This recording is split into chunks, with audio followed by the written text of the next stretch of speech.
घटवार का उपकार। सब कुछ सामान्य था उस दिन। सावन के महीने में रविवार का दिन था। बारिश नहीं हो रही थी मगर मौसम अच्छा था। कोई आराम कर रहा था तो कोई पड़ोसियों के साथ अपने पूरे हफ्ते के अनुभव की चर्चा कर रहा था। मैं भी सुबह उठकर नाश्ता पानी करके टीवी देख रहा था। तभी कॉलोनी में जैसे हाहाकार सा मच गया। पूरा इलाका घर से बाहर था। पूरी कॉलोनी में रोने की चिल्लाने की आवाज गूंजने लगी थी। मैंने उसी भीड़ में शामिल अपने एक दोस्त इस हंगामे का कारण पूछा तो मेरे भी होश उड़ गए।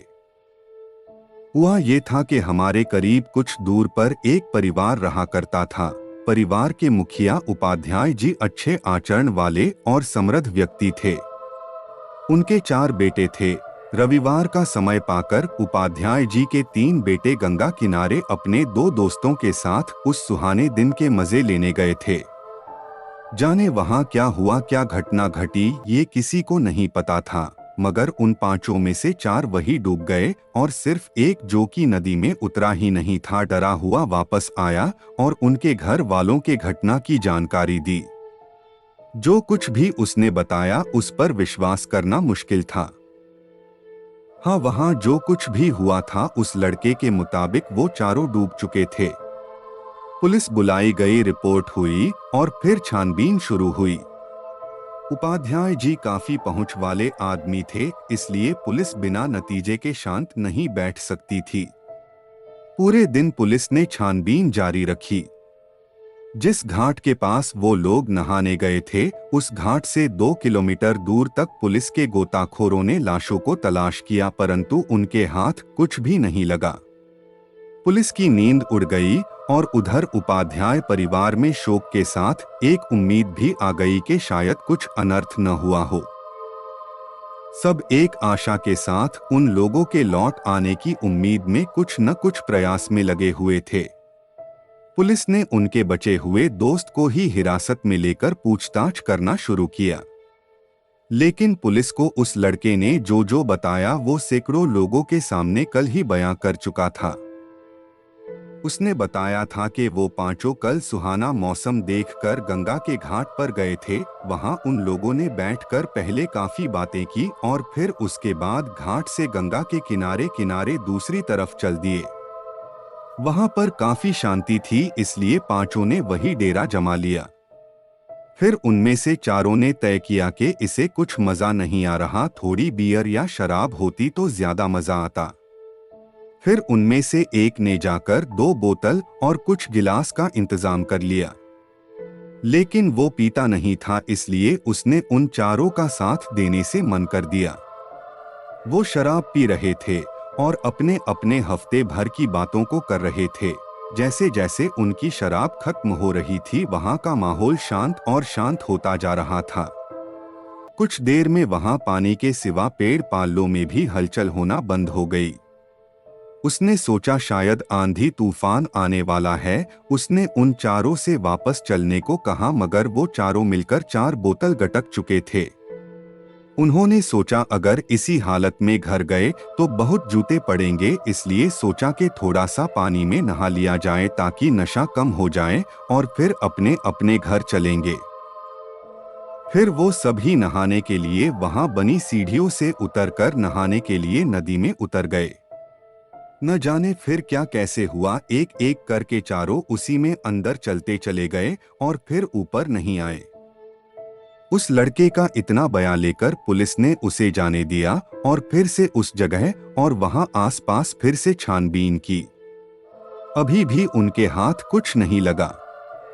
पुलिस ने सबको सिर्फ इतना बताया कि 4 ने शराब पी हुई थी, इसलिए वो तैर नहीं पाए और डूब गए। शराब की भी जांच की गई, मगर वो ब्रांडेड शराब भी, उसमें किसी असामान्य तत्व का होना मुश्किल था। मगर पुलिस अभी भी बेचैन थी कि वो लोग डूब तो गए मगर लाश कहाँ गई। उपाध्याय जी के घर में जो माहौल था उसका तो बखान करना ही मुश्किल है। जिसके 3 बेटे जो मर चुके हो लेकिन उनकी लाश तक न मिली हो, ऐसी माँ की क्या हालत होती है ये हर कोई समझ सकता है। वो सुबह होते ही मन्नत मांगने मंदिर जाती, कभी कुछ खाती तो कभी कुछ भी नहीं खाती, कभी रोती तो कभी हंसती तो कभी चिल्लाते हुए बाहर भागने लगती। आज तीसरा दिन था। पूरा उपाध्याय परिवार उस दिन को सी रहा था और उन तीनों के मिल जाने की मन्नतें कर रहा था। दोपहर के समय एक बाबा हमारी कॉलोनी में आया। उस वक्त उपाध्याय जी और उनका बेटा पुलिस स्टेशन गए हुए थे। माँ जी तो घर में सो रही थी। सोना क्या, उसे तो गम की बेहोशी ही कहेंगे।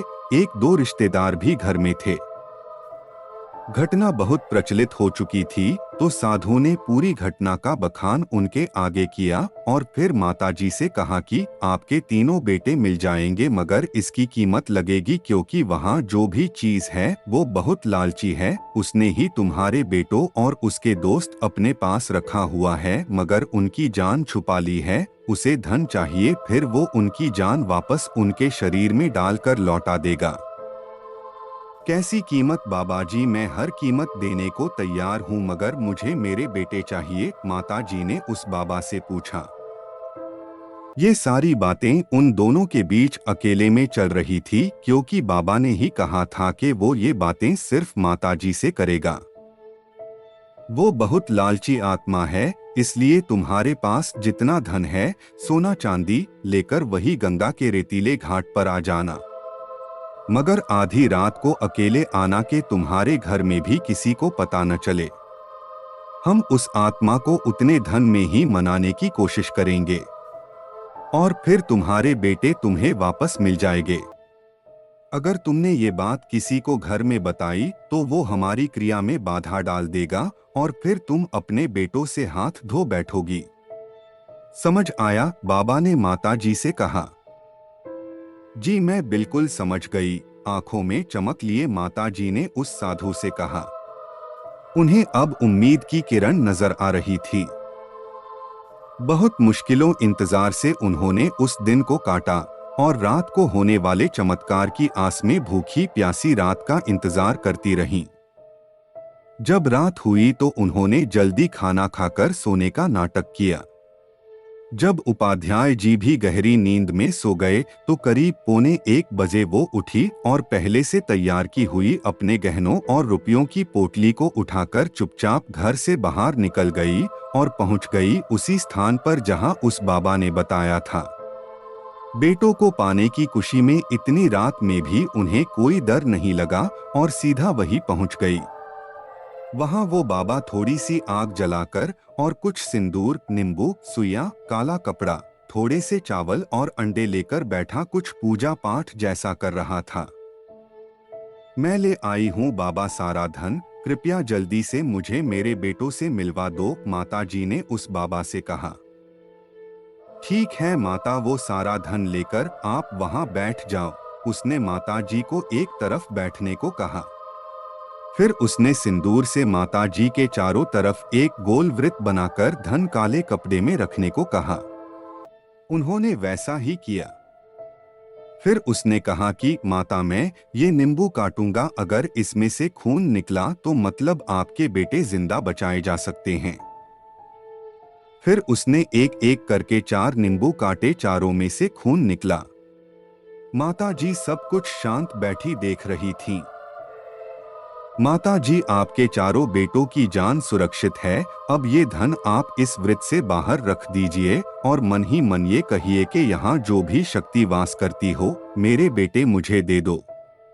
और तब तक आंखें मत खोलना जब तक तुम्हारे बेटे आकर तुम्हें आवाज न दें। बाबा ने माताजी को ये बात समझाई। भोली भाली बेटों के मोह में अंधी माताजी ने उस साधु की ये बात मान ली और जैसा उसने कहा वैसे ही मन जाप करने लगी। उन्होंने इस बात का 7 बार ही जाप किया होगा कि अचानक उन्हें धम्म से कुछ गिरने की आवाज आई, जिससे उनकी आंखें खुल गईं। साधु बाबा माताजी के सामने हाथ में धन को वो पोटली लिए गिरे पड़े थे और सामने एक लंबा चौड़ा आदमी खड़ा था, जिसने सफेद रंग की धोती और ऊपर एक सफेद चादर सी ओढ़ राखी थी। बाल कंधे तक थे। देखने में वो किसी पहलवान जैसा दिख रहा था। मेरी जगह पर आकर मेरे ही नाम से धन की चोरी करता है, वो भी उसका धन जो बैठकर मेरा ही जाप कर रही है। उस आदमी ने गर्जते हुए उस साधु से कहा, माफ कर दो, मुझे माफ कर दो, मुझसे गलती हो गई, दोबारा ऐसा नहीं होगा। साधु हाथ जोड़ते हुए विनती करने लगा।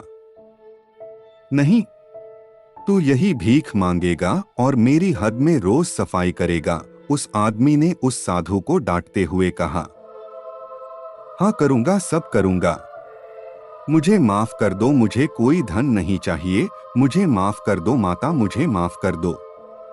वो गिड़गिड़ाए जा रहा था और माता जी की समझ में ये आ चुका था ये साधु उन्हें लूटने आया था, मगर ये नहीं समझ आया था कि ये आदमी कौन है। फिर उस आदमी ने उस साधु से वो पोटली छीन ली और फिर उसे माता जी को दिया। फिर उस साधु को उठाकर एक तरफ फेंक दिया। साधु करीब 3 मीटर दूर जा गिरा और बेहोश हो गया। कौन है आप और मेरे बेटे कहाँ हैं? माता जी ने उस बलवान व्यक्ति से प्रश्न किया। मैं वही हूँ जिसका अभी तुम जाप कर रही थी, मैंने तुम्हारे बेटों की जान नहीं ली। वो तो खुद शराब के नशे में डूब गए और जहां डूबे थे वहां पर सीढ़ियां बनी हैं, उनकी लाशें उसी सीढ़ियों के नीचे फंसी हुई है, इसलिए वो किसी को नहीं मिल सकी। उस आदमी ने माताजी से कहा, मेरे बेटे मुझे लौटा दो, मैं जिंदगी भर आपकी सेवा करूंगी, ये सारा धन तुम रख लो। माताजी ने रोते हुए उस व्यक्ति से हाथ जोड़कर विनती करी। मुझे धन का कोई लोभ नहीं है माता, और तुम्हारे बेटों की मृत्यु हो चुकी है, वो भी उनकी ही गलती से, अब वो वापस नहीं आ सकते। आप इस सत्य को अपना लो माता और अपने धन के साथ परिवार में वापस लौट जाओ। उस व्यक्ति ने माताजी से समझाते हुए कहा। माताजी फूट फूट के रोने लगी, उनकी सारी आस खत्म हो गई थी। फिर उस आदमी ने माताजी का आंचल पकड़ा जैसे कोई बच्चा पकड़ता है और उन्हें अपने पीछे आने को कहा। वो रो रही थी और करीब 10 कदम ही चली होंगी कि वो अपने घर के दरवाजे के सामने थी। वो हैरान हो गई और फिर पीछे मुड़ी और उस व्यक्ति से उसका परिचय पूछा। मैं वही का घटवार हूँ माता, जिसका आप जाप करके मदद के लिए पुकार रही थी। मैं आपके बच्चों की जिंदगी को नहीं लौटा सकता, मगर कल तुम्हारे सारे बेटों की लाश वही मिल जाएगी। अब आप अपने बचे हुए परिवार में खुश रहिए, व्यक्ति ने माताजी से कहा और फिर माताजी अंदर जाने के लिए कहा। वो दरवाजा खोल के अंदर गई और जैसे ही पीछे मुड़ी वहां पर कोई नहीं था। मन ही मन घटवार की जय की और वापस अपनी जगह पर लेटकर रोने लगी। सुबह 4 बज रहे थे। उनके रोने की आवाज सुनकर उपाध्याय जी की आंख खुल गई और फिर उन्होंने माताजी इतनी सुबह सुबह इस विलाप का कारण पूछा। माताजी ने सारी घटना सच सच बता दी। उपाध्याय जी को पहले विश्वास ही नहीं हुआ, फिर उन्होंने बात मान ली जब अगले दिन उनके तीनों बेटों की और उनके दोस्त की लाश बरामद हो गई। पुलिस ने लाश की पोस्टमार्टम करवाया। मौत की वजह पानी में डूबना ही साबित हुई। लाशों का अंतिम संस्कार हो गया और फिर सब कुछ सामान्य होने में 5 साल लग गए। उनका जो एक बेटा बचा था, अब उसकी शादी हो चुकी है और घर में सब सामान्य है। उन्होंने घर बदल दिया है, लेकिन आज भी वो किसी भी पूजा में घटवार बाबा की जय कहे बिना पूजा नहीं करती। दोस्तों, ये घटना जब हमारी कॉलोनी में घटी थी तभी से मैं जाना था कि घटवार क्या होते हैं। बाकी घटवार के बारे में मैं आपको पिछली घटना में भी बता चुका हूं। दोनों ही घटनाओं में इनके 2 रूप दिखाई देते हैं। बस दोस्तों, आज के लिए बस इतना ही। और वीडियोस के लिए आप प्लेलिस्ट भी चेक कर सकते हैं। आपको नेक्स्ट वीडियो कौन से टॉपिक पर चाहिए मुझे कमेंट करके जरूर बताएं। मिलते हैं आपको अगले वीडियो में। तब तक के लिए सुरक्षित रहे, सतर्क रहे।